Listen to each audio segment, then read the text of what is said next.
투르크메니스탄의 수도는 이제 아시가바트라고 하는 이 아시가바트의 모습인데 아유, 깔끔하고 좋아요. 도시 전체가 백색 도시예요.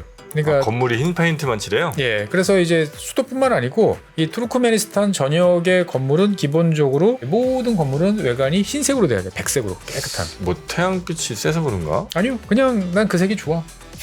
대통령이 대통령이 지시를 해가지고 네. 2014년에 건축법이 개정이 되면서 네. 모든 건물은 백색으로 법이 그렇게 됐어요? 네, 법으로 그렇게 됐어요. 함부로 칠하면 잡혀갑니다. 그 다음에 2017년부터는 수도 지역에서는 여기 보면 자동차 보이시죠? 되게 네. 큰 리무진 같은데 이 차도 흰색이죠. 아, 네네. 네. 아, 흰색이구나. 예. 그래서 2017년부터는 수도 아시가바트에서는 흰색 이외의 차량은 운행 금지입니다. 아, 뭔 차를 타든 원차를 타든 밤에 잘 보이게 하려고 그러나? 그냥 대통령 마음이에요. 그래가지고 이제 이 아시가바트를 뭐라고 이야기를 하냐면은 네. 라스베가스와 평양의 혼합이다. 그때 싹 다 흰색으로 어떻게 보면 약간 섬찟할 정도로 지어놓은 거죠. 최준영 박사의 지구본 연구소, 오늘도 흥미로운 전 세계 이야기 전해드리겠습니다. 반갑습니다, 정프로고요. 네, 최준영입니다. 네. 자, 저희가 지난 시간에 이제 스탄 국가들 5개 스탄 국가. 네, 5 스탄 예. 국가들 간략하게 소개해드렸고요. 이제 하나하나 좀 살펴보겠습니다. 어디 스탄부터 갑니까? 어디부터 소개를 해볼까 하다가 네. 처음에는 이제 카자흐스탄 해볼까 카자흐스탄. 해볼까 그러다가 제일 낯선 데부터 가보자. 낯선 곳이면 예. 투르크메니스탄. 그렇죠. 투르크메니스탄부터. 투르크메니스탄. 예. 또 마침 이제 투르크메니스탄은 여러분들한테 또 비주얼로 또 보여주기 또 좋은 또 뭐 있습니까? 예, 그 화면 보시면 이제 이 아마 많이 보셨을 텐데 뭐 지옥의 문, 예, 헬게이트, 게이트 오브 헬. 아니 저기는 어떻게 땅을 저렇게 팠는데 불이 붙은 거예요? 뭐예요 도대체? 그렇죠. 이제 뭐 탐사를 하다가 네. 이제 유독 뭐 가스가 뭐 추락을 해서 1971년인가요? 거기에 이제 그 추락을 했는데 그 안에서 이제 사람들을 구하러 들어갔는데 뭔가 유독 가스가 나오니까 네. 이거를 이제 불을 붙여서 제거를 하고 뭘 해보자라고 해서 불을 딱 붙였는데 계속 그 지역에서 가스가 이제 찔끔찔끔 나오는 거죠. 네. 그러다 보니까 이제 1971년부터 지금 2023년이니까 50년 넘게 지금 화면에 보이시는 이런 상황이 연출이 되고 있는 거죠. 낮이나 밤이나 이제 계속. 이게 뭐 아마 이 사진을 아마 보신 분들도 많이 계실 것 같긴 한데 예. 땅이 움푹 파여 있고 예. 그 파인 곳에 어느 한 구멍이 아니고 그렇죠. 전체적으로 예. 가스가 그냥. 와. 그래서 이 투르크메니스탄은 가스의 나라다. 우리 저 포항인가 어딘가 왜 예. 저 대구인가 하여튼 예. 그쪽에 포항에서도 한번 이제 그런 일이 있었죠. 이제 그거 금방 꺼졌는 모양이죠? 예, 그거는 이제 꽤 오래 탔어요. 그래도. 아, 그렇습니까? 예, 경제성이 없긴 하지만 그래도 네. 그렇게 불 붙어서 오래 탈 만큼은 이제 있는 이제 그런 건데. 여긴 딱 봐도 경제성 있네요. 이 투르크메니스탄은 저번 시간에도 말씀드렸지만 꽂으면 나오는데 주로 가스가 이제 훨씬 많은 이제 그러한 지역이다라고 이제 볼 수가 있겠습니다. 그래서 오늘은 가스의 나라. 네. 어떻게 보면 그리고 지난 시간에 말씀드린 것처럼 중앙아시아의 북한. 그러니까 저건 그냥 저렇게 버리는 거예요? 그렇죠. 저기서 나오는 저 이산화탄소도 어마어마하겠네 저거. 이산화탄소도 이산화탄소지만 이제 그 다 타는 게 아니니까 또 이제 메탄 이런 것들이 이제 나오죠. 그러면 이제 지구 온난화에도 큰 영향을 이제 주는 그러니까요. 거죠. 네. 자 일단 뭐 위치부터 한번 쓱 보면서 예, 하나 위치를 가보죠. 보시면 이제 네. 중앙아시아의 제일 서남 쪽에 위치하고 있는 지역이다라고 이제 보시면 되겠고요. 카스피해 동쪽 이렇게 되는 거죠. 그래서 투르크메니스탄이 있으면 위쪽으로는 우즈베키스탄이 네. 있죠. 이제 보면은 카자흐스탄이고. 예, 그 위에 이제 카자흐스탄이 이제 존재를 이제 하고 있고요. 그 다음에 이제 남쪽으로는 이제 이란이 이제 있습니다. 보면은 이란이 있고 왼쪽은 그 다음에 남동 쪽에 아프가니스탄이 이제 존재하는. 네. 네, 아프간하고도 접경을 하고 있고 이란하고도 접경하고 있고 그 다음에 우즈벡 그 다음에 카자흐 이렇게 다 접하고 있는 이제 그러한 지역이다라고 이제 보시면 되겠습니다. 그래서 이제 이 카스피해 지난 시간에 말씀드렸지만 이 카스피해라는 지역은 이제 뭐 이 석유와 가스가 넘쳐나는 그런 지역이다 보니까 이 당연히 투르크메니스탄도 에너지 자원이 넘쳐나는 지역이다라고 이제 보시면 되겠고요.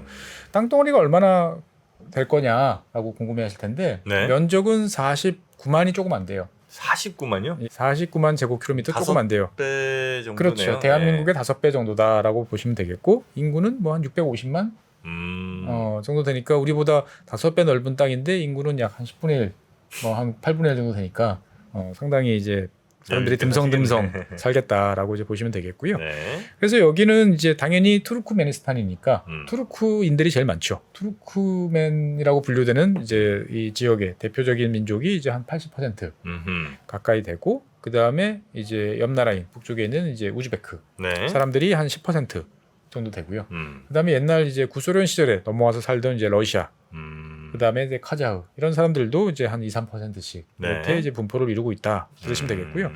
그다음에 이 지역의 언어는 투르크멘 언어가 따로 있어요. 투르크메니스탄 언어가. 네. 투르크멘어가 따로 있어서 예 이게 이제 얼핏 보면 저도 이제 뭐 모르지만 네. 튀르키예하고 비슷해 보여요.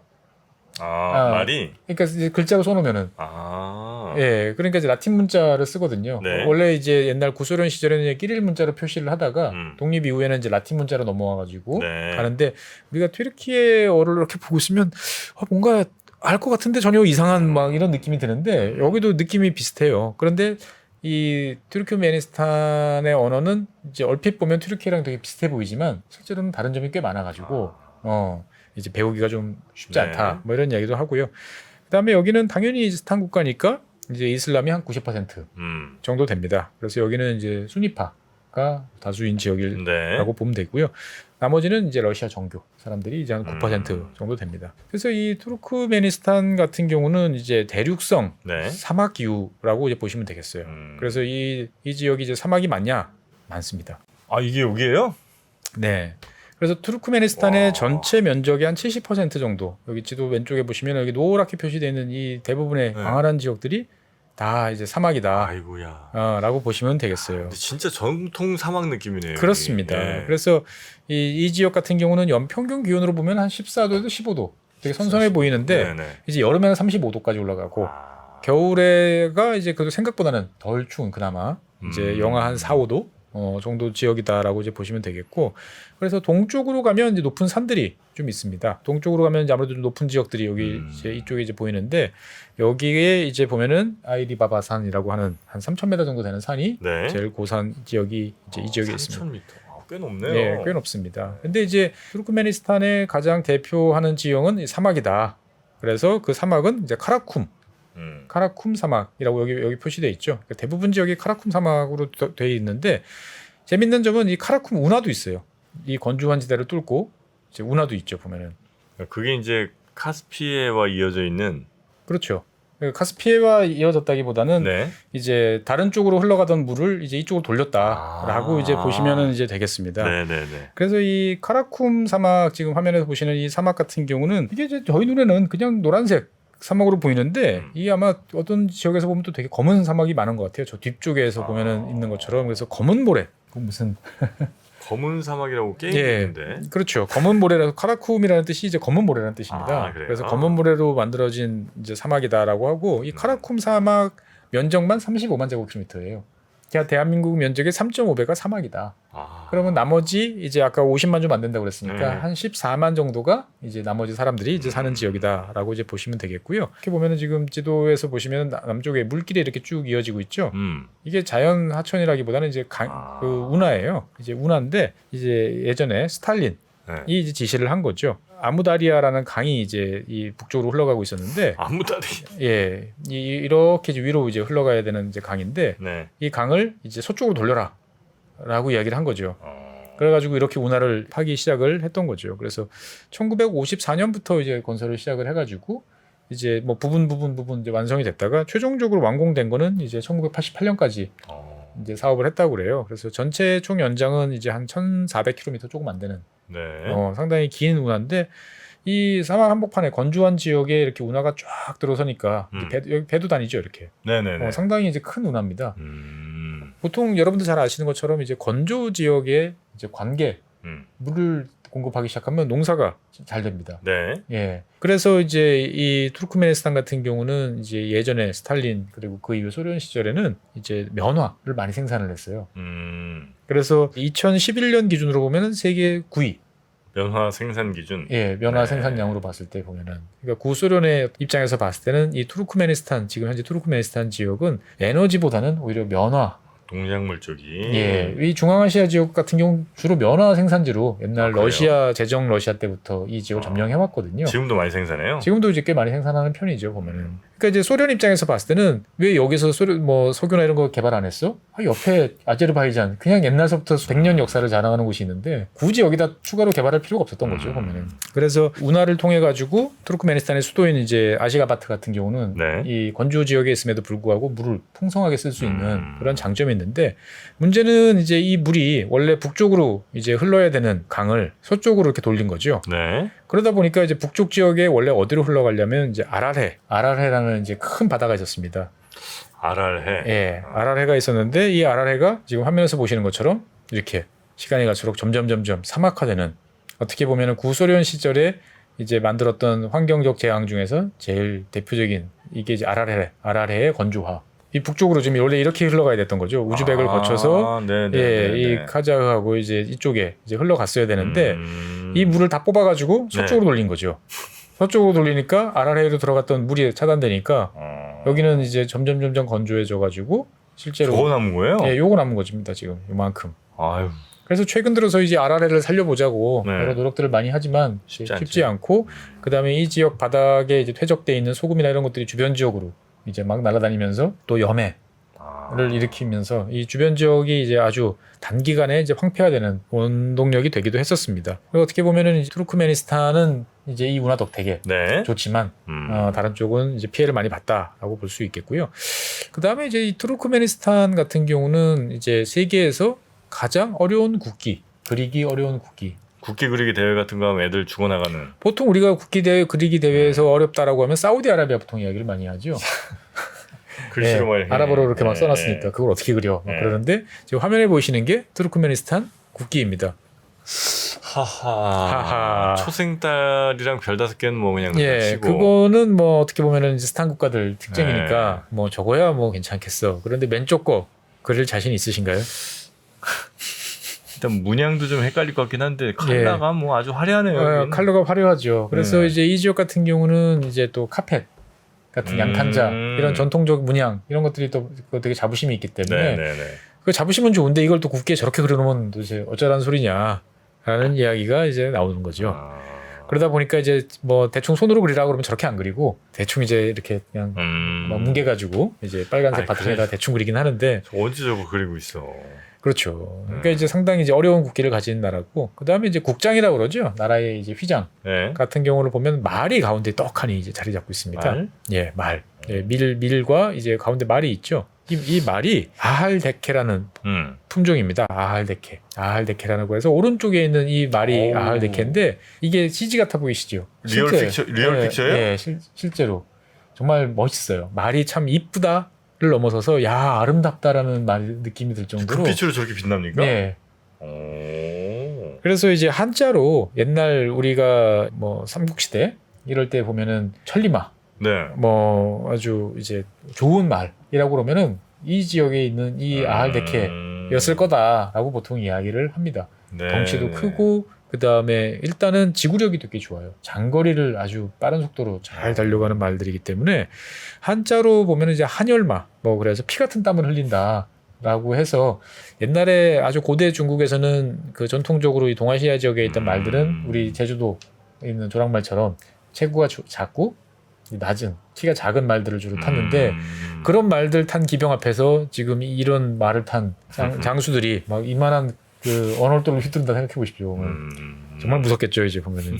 그래서 이제 뭐 한무제부터 시작을 해가지고 중국이 이제 이쪽 지역에서 제일 눈독을 들이던 게 이 아할데케라고 하는 이제 이 말이다라고 이야기를 합니다. 그래서 이 장거리 지구력이 좋기 때문에 옛날에는 정말 군사용으로 좋았고 지금은 어떻게 보면은 원체 다른 품종들이 품종 개량이 많이 됐기 때문에 그냥 여러 가지 말의 속력이라든지 이런 것만 보면 더 좋은 말도 있지만 일단 이쁘죠. 그러니까 딱 봐도 너무 이쁜데. 예, 그래서 이제 이 투르크메니스탄 같은 경우는 이제 중국이 자기랑 관계를 좀 잘하고 싶은 나라들한테 팬더 선물하듯이 이 아할데케를 이제 선물로 주는 또 그런 모습도 종종 있습니다.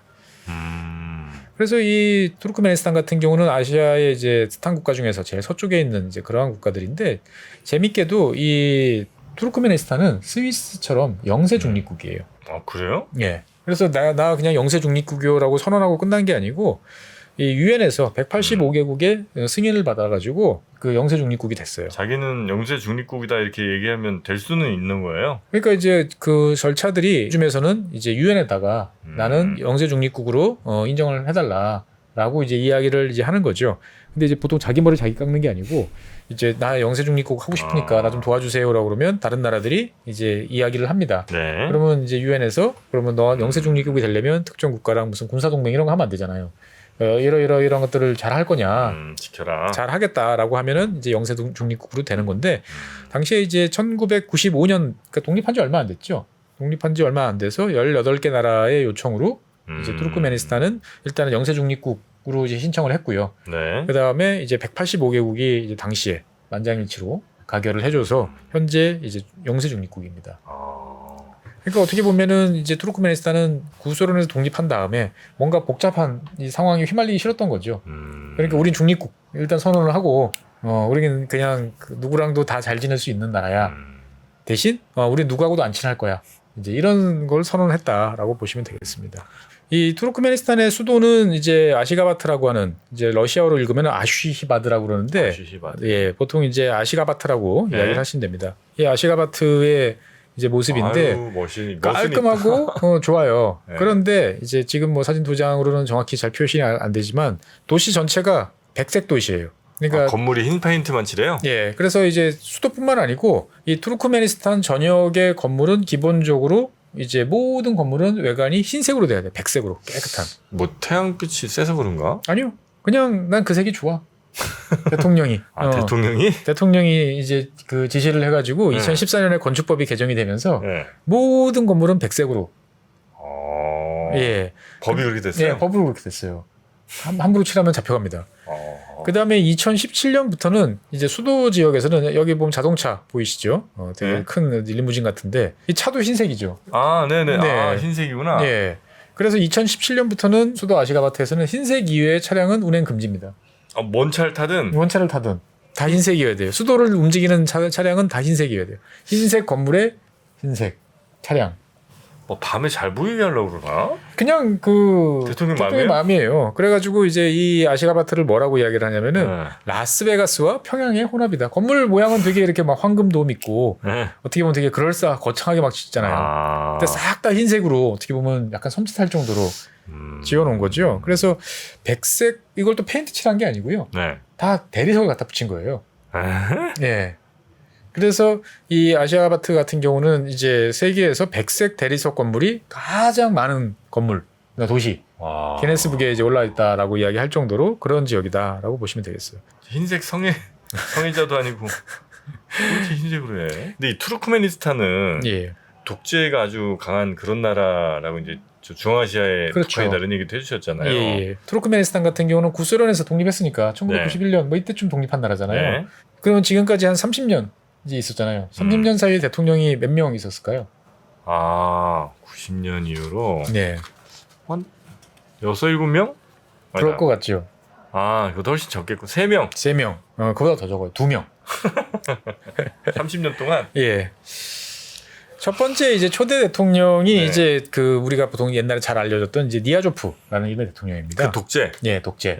뭐 지금 대통령도 독재예요. 근데 이제 첫 번째 대통령이 1990년 이제 막 독립을 시작할 때부터 임시부터 기간부터 합하면 1990년부터 2006년까지 16년 동안을 이제 통치를 이제 했었습니다.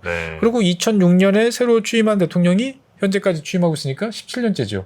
뭐야? 예. 만만치 않네 이 사람도. 그래서 이제 이 니아조프 대통령은 다음 시간에 다시 따로 자세히 말씀드리겠지만 일단 우상화, 개인 우상화, 기행 이런 걸로 되게 유명하죠. 그래서 지난 시간에 말씀드린 것처럼 이제 황금동상 14,000개, 이런 것들이 있고요. 그 다음에 이제 철저하게 일당 독재. 그래서 투르크메니스탄 민주당이라는 이제 그 자기가 당수로 있는 당 하나를 빼고 나면 모든 당을 다 금지시켰어요. 그리고 스스로를 이제 투르크멘바시라 불러라. 투르크멘바시라는 뜻은 이제 투르크의 수령, 근데 당을 하나 놓을 것 같으면 당이 왜 필요해? 당 없으면 되지. 그렇죠.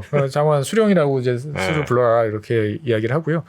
독립한 지 얼마 안 돼서 1994년에 99.9%의 국민투표 찬성으로 종신 대통령에 취임을 하게 됩니다. 0.1%는 그냥 이제 형식상 99.9%죠. 그래서 94년에 일단 임기를 연장을 하고 4년 임기를 연장을 하고 정식으로 종신 대통령은 이제 99년에 이제 해서 오래오래 대통령을 할 거라고 생각을 했는데 이제 2006년에 갑자기 심장마비로 이제 사망을 이제 하게 됐던 거죠. 그래서 이제 뭐 여러 가지 아주 재밌는 에피소드들이 많은데 그건 이제 다음 시간에 다시 말씀드리기로 하고요. 현재는 이제 베르디 무하데도프라는 이름의 대통령이 이제 2006년부터 다스리고 있습니다. 무하데도프. 베르디 무하데도프 대통령은 그 전까지의 니아조프 대통령이 이 투르크메니스탄을 완전히 폐쇄 국가. 우리도 나가지도 않고 남들도 안 들어와. 그다음에 서구 문물에 대한 되게 반감이 되게 강했어요. 그러다 보니까 발레, 오페라 이런 거 사실은 옛날에 특히 발레 같은 경우는 옛날 구소련 영향이었기 때문에 사람들이 즐기는 사람도 꽤 있었단 말이죠. 금지, 오페라 관람 금지. 그다음에 유학 금지. 해외에서 학위받은 거 인정 안 함. 어떤 이런 거였는데 이제 이 베르디 무하데도프 대통령이 들어와서 야 그건 좀 너무 심했지라고 그러면서 이제 이런 것들을 다 정상화하는 이제 조치들을 이제 취하고 있습니다. 보면은. 근데 보통 그렇게 하면 젊은이들이 되게 불만이 클 것 같은데 그렇지도 않나? 그러니까 이제 그 이 지역은 독재인데 독재가 막 그 잔인하게 탄압을 한다기보다는 떡고물을 많이 나눠주는 거죠. 그러니까 이제 예전 니아조프 대통령 시절 같은 경우는 이제 가스 무료. 그 다음에 차 있어? 그러면 1년에 200리터 티켓. 월 200리터. 그러면 이제 우리 보통 한 번 주유할 때 50리터 정도 주유하니까 매주 한 번 정도씩 넣을 만큼 되는 거죠. 예. 그리고 이제 무슨 뭐 수도 뭐 이런 요금도 거의 무료. 뭐 이런 식으로 하니까 국민들 입장에서 봤을 때는 뭐 나쁘지 않아. 이렇게 이제 생각들을 이제 하는 거죠. 그래서 이제 베르디 무하데도프 대통령 같은 경우는 에너지 자원 개발에도 꽤 이제 신경을 많이 쓰고 나라를 조금씩 이렇게 개방을 하려는 쪽으로 이제 가고 있습니다. 그래서 우리나라 LG 같은 경우도 진출을 해가지고 여기서 여러 가지 사업도 하고 있고 최근 들어서 관광도 하지만 개인 관광은 아직까지 그닥 쉽지 않은 것 같아요. 일부 하시는 분들이 이제 계시는 것 같긴 합니다만. 뭐 왕권이라고 해야 될 것 같은데 권력을 휘두르려면 어쨌든 뭐 통치 자금 이런 것도 많이 좀 채워야 될 거 아니에요. 이거는 뭐 가스 팔아서 가스 팔아서 철저하게 가스 팔아서 가스는 뭐 국영회사 그렇죠. 다 이제 국영이죠. 국영이고 일단은 이 나라는 석유와 가스의 나라인데 이제 세계 6위의 천연가스 매장량이 있다. 그래서 이 전 세계 가스 시장의 현재 한 4% 정도를 차지하고 있다. 투르크메니스탄이 그렇게 이제 보시면 되겠어요. 그래서 뭐 육상의 유전에 이제 석유로 보면은 한 530억 톤, 카스피의 바닥에 한 180억 톤 석유도 이제 그렇게 있고. 그래서 이제 2020년 같은 경우 보면은 59 BCM 이제 10억 그 큐빅미터라고 보통 번역을 하죠. 이제 천연가스는 BCM이라는 단어를 쓰는 그 단위를 쓰는데 이 중에 한 절반 정도는 자기들이 생산하고 국내에 소비하고 절반 정도를 수출하는데 그 중에 절대량을 이제 중국으로 지금 수출을 하고 있다라고 이제 보시면 되겠어요. 중국 의존도가 여기도 많이 높겠네요. 그렇습니다. 그래서 석유 같은 경우는 이 카스피해를 통해 가지고 다른 지역으로 이렇게 막 보낼 수가 있죠. 석유는 배만 실으면 뭐 어디든 갈 수 있으니까. 근데 가스는 이 파이프라인이 있어야 되기 때문에 파이프라인이 연결되어 있는 곳으로 이제 주로 간다라고 이제 보시면 되겠어요. 그래서 이제 이 투르크메니스탄에서 있는 파이프라인들이 쭉 보이는데. 북쪽으로 뻗어 있는 파이프라인 이렇게 올라가는 게 하나 있죠. 이게 옛날 이제 구소련 시절에 만들어 놓은 이제 파이프라인입니다. 그래서 원래는 이쪽을 통해서 이제 이 러시아까지 이제 올라가고 그다음에 이 위쪽으로 해서 우즈베키스탄이 여기서 좀 따서 쓰는 거고. 그다음에 뭐 다른 나라들도 이제 필요하면은 연결을 해서 쓰는 거였는데 원래 러시아 같은 경우도 우크라이나 쪽으로 이제 가는 관에다가 이제 이 투르크메니스탄에서 오는 가스를 집어넣어 가지고 이제 공급을 했다고 그래요. 근데 요즘에는 이제 그게 막혔으니까 이제 안 되겠죠 보면은. 그런데 이제 이 투르크메니스탄이 뭐 처음에 독립하고 오랫동안 이 북쪽으로 향하는 러시아로 향하는 요 라인 하나에 의존을 하다가 2009년부터 이 중앙아시아를 횡단하는 동서로 횡단하는 트랜스 아시아 가스 파이프라는 걸 놓습니다. TAGP라고 놓는데 여기 보면은 화면에 보시면 가닥이 세 가닥이죠. 그래서 A, B, C 이렇게 라인이 세 개예요. 라인을 통해서 이제 우즈베키스탄, 카자흐스탄을 통과해서 이제 중국으로 연결되는 모습을 이제 보실 수가 있어요. 그래서 이 세 개의 라인을 통해서 중국이 이제 중앙아시아의 가스를 본격적으로 이제 도입을 시작했다라고 이제 보시면 되겠고, 그 다음에 이제 요즘에 관심을 많이 갖던 노선 중에 하나가 TAPI 라인이라고 그래가지고 TAPL. 예, 네. T는 당연히 투르크메니스탄, 그 다음에 A는 아프가니스탄, P는 파키스탄, I는 인도, 인디아. 그래서 TAPI라고 해서 이번엔 남쪽으로 쭉 뻗어서 아프간을 횡단해서 파키스탄을 횡단해서 인도까지 가는. 그래서 인도의 거대한 이제 그 수요에 이제 공급을 해주는 이 라인에 대해서 이제 관심을 이제 많이 가졌고. 네. 그래서 2017년에 이제 공사를 시작을 했는데 최근에 이제 탈레반이 아프간을 이제 점령하고 나니까 뭐 일단은 중단된 상태죠. 그러니까 아마 쉽지는 이제 않아 보입니다. 그래서 이제 최근에 이제 투르크메니스탄 같은 경우는 철저하게 중국 쪽 라인으로 이제 가려고 생각을 하고 있고요. 중국 입장에서 봤을 때는 기존의 이 ABC 라인 이외에 이 라인은 주로 이제 이 서북부 쪽으로 가잖아요. 네. 그래서 요거를 남쪽으로, 그러니까 이 투르크메니스탄에서 나오는 이 가스를 중국 남부로 이제 보낼 수 있는 별도의 노선을 최근 들어서 구상을 이제 하고 있습니다. 남부로 보낸다고요? 예. 그러니까 이제 상대적으로 남쪽이죠. 원래 ABC에 비해서 요 D 라인이라고 부릅니다. D 라인이라고 부르는데 이쪽으로 이제 보내려고 하는 거죠. 그래서 2014년부터 이제 구상을 시작을 해가지고 이거는 이제 타지키스탄을 지나서 이제 키르기스탄을 지나서 이제 살짝 지나죠. 키르기스탄 살짝 지나서 이제 들어오는 이러한 노선인데 2014년에 구상을 해서 이제 공사를 시작을 했다가 2016년에 중단이 됐다가 2020년부터 다시 재개했는데 이게 이제 그 지난 시간에 말씀드린 것처럼 타지키스탄, 키르기스탄 이 지역은 어떤 지역이라고 그랬죠? 되게 산악 네네네. 산맥을 횡단할 일이 되게 많아요. 이게 난공사예요. 그래서 42개의 터널을 뚫어서 64km 터널을 뚫어야 되다 보니까 64km? 예, 64km를 이제 터널로 이제 뚫어야 되는 거죠. 그러니까 이제 만만치 않은 이제 그런 상황이 되는 거죠. 근데 어쨌건 지금 이제 이렇게 되면 A, B, C 라인에 D 라인까지 공급이 되면 이 투르크메니스탄은 중국에 이제 한 65에서 70 BCM 정도의 천연가스를 이제 공급을 하게 되는데 이렇게 되면은 투르크메니스탄에서 공급할 수 있는 여력 있는 현재 생산할 수 있는 캐파 전부를 이제 국내용 빼고 나면 다 중국으로 보내는 거예요. 예. 중국이 진짜 많이 쓰긴 많이 쓰네. 그렇죠. 그러니까 중국 입장에서 봤을 때는 천연가스를 우리가 이제 러시아를 통해서 펑펑 들여온다라고 보통 생각하잖아요. 근데 러시아로부터 중국으로 들어가는 가스관의 용량은 크지가 않아요.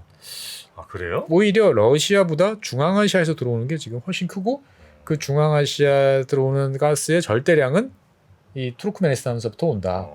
그러니까 어떻게 보면은 중국의 손이 이제 이 카스피해까지 이미 뻗어 있다라고 이제 보시면 되겠습니다. 스케일이 되게 큰 거죠. 그러네요. 그래서 이제 사실 이 오랫동안 독립 이후에 이 투르크메니스탄은 이 카스피해를 횡단해서 짧잖아요. 이렇게 길게 놓는 것보다 여기 카스피해만 딱 건너서 바로 아제르바이잔의 바쿠로 이제 가스관을 연결을 하면 그러면 여기서 뭐 송유관이든 가스관을 연결을 하게 되면 이 아제르바이잔을 통해서 튀르키예를 거쳐서 남부로 쭉 거쳐가면 유럽으로 수출되는 라인. 그래서 트란스 카스피안 파이프라인 TCP라고 부르는 라인을 되게 오랫동안 추구를 해왔어요. 그러면 이제 제일 큰 시장 유럽이라는 큰 시장에 안정적으로 공급을 할 수 있는데 여기에 대해서 러시아라든지 이란이 이제 계속 반대를 해왔던 거죠. 왜냐하면 이제 명목상은 그래요. 야, 이게 놓다가 잘못하면 이 안에 터지면 카스피에다 오염되잖아. 안 돼. 라고 하지만 이 유럽 시장을 이미 장악하고 있었던 이제 러시아, 그 다음에 이제 이란 이런 나라들 입장에서 봤을 때는 경쟁자가 반갑지 않았던 것이죠 보면은. 그러다가 이제 이 프로젝트는 이제 튀르키예 혼자서 열심히 추진하려고 하다가 이제 전쟁이 일어났잖아요. 우크라이나 전쟁이 일어났잖아요. 우크라이나 전쟁 때문에 가스의 이제 부족에 시달리는 유럽 입장에서 봤을 때는 갑자기 이제 매력적인 이제 대안으로 선호가 된 거죠 보면은. 그래서 이제 튀르키예가 나서가지고 이거 하자라고 이야기를 하는데 최근 들어서는 오히려 투르크메니스탄이 약간 좀 뜨뜨미지근한. 왜요? 그러니까 이제 이게 유럽에 수출을 원래 하고 싶었는데 유럽이 자꾸 이제 에너지 전환, 탈가스 이런 얘기 하잖아요. 그러면 가스를 공급하는 입장에서 봤을 때는 이거는 최소한 25년, 30년 동안 그렇죠. 안정적으로 공급을 한다는 전제 조건 하에서 뭘 해야 되는데 자꾸 뭐 2030 이야기하고 뭐 2035년까지 뭐 이제 안 쓰겠다. 그럼 이제 몇 년 남았어요. 이제 한 10년 남은 거지 않습니까? 10년도 10년짜리를 위해서 투자해서 뭐 하기는 싫은 거죠, 보면은. 그러다 보니까 최근에 이 투르크메니스탄 같은 경우는 어떻게 보면 과도할 정도로 이제 중국에 대한 쏠림 현상이 좀 나타나고 있다라고 이야기를 할 수 있을 것 같습니다. 네. 근데 그런 쏠림들이 그 생산한 나라 입장에서는 어쨌든 좀 다양화하고 좀 더 많은 나라에 좀 더 덜 팔더라도 그렇게 가야 지금 안정적인 거 아니에요? 그렇죠. 그런데 네. 이제 그 석유 같은 경우는 얼마든지 할 수 있는데 네. 문제는 이제 가스라는 거는 파이프로 철저하게 파이프. 그래서 이제 투르크메니스탄이 이제 에다가 이제 LNG 이런 거를 지어서 액화를 해서 배로 수송하는 이제 방법도 있습니다만 그렇게 했을 경우에는 이제 다른 나라들 뭐 이를테면 카타르라든지 바다와 쉽게 나가서 대양으로 나갈 수 있는 네. 뭐 이런 나라들하고 경쟁이 또 안 되는 거죠, 원가 면에서 봤을 때. 그러다 보니까 많은 가스를 가지고 있습니다만 운반할 수 있는 경로, 주요 시장의 접근 경로가 이제 제한이 돼 있는 거죠. 남쪽으로 네. 아프간 통해서 인도로 가면 참 좋은데 그러니까. 이거는 이렇게 가려면 아프간을 지나야 되니까 아프간 때문에 무슨 일이 안 돼. 그럼 결국 시장이라고 있는 것들은 중국 시장밖에 없으니까 거기에 몰빵을 할 수밖에 없는 이제 이런 상황이 이제 계속 이어지고 있는 거죠. 투르크메니스탄. 예. 여기 다른 나라들이랑 교역이라든지 아니면 뭐 이렇게 정상외교 이런 것들은 잘 안 하죠. 과거에는 되게 안 했다가 네, 좀 최근 해요? 들어서는 좀 하고 있고 마침 지난 7월에 이제 이 투르크메니스탄 정부 관계자들이 네. 우리나라 방문해서 면담도 하고 했던 그래요? 걸 본 기억이 나요. 그러니까 이제 뭔가 조심조심 좀 문을 열고 새로운 영역으로 이제 나가고 싶어하는 이제 그런 것들이 있지만 기본적으로는 상당히 폐쇄적인 국가라고 이제 말씀을 드리고 싶습니다. 인터넷은 잘 되나 모르겠네. 인터넷은 그때 다녀오셨던 분들 보니까 뭐 도시에서는 대도시에서는 그래요? 비교적 잘 되는데 아무래도 시골 가면 잘 안 되는 이제 그런 곳이다. 그래서 이제 아까 정 프로님이 되게 궁금해하셨을 텐데 그 중앙아시아의 북한이라고 부르니까 도대체 어떻게 하고 있느냐? 예. 요거에 대해서는 다음 시간에 이제 한번 여러분들이 혀를 내두는. 사실 이제 맛보기만 좀 하나만 얘기해 주시면 안 될까요?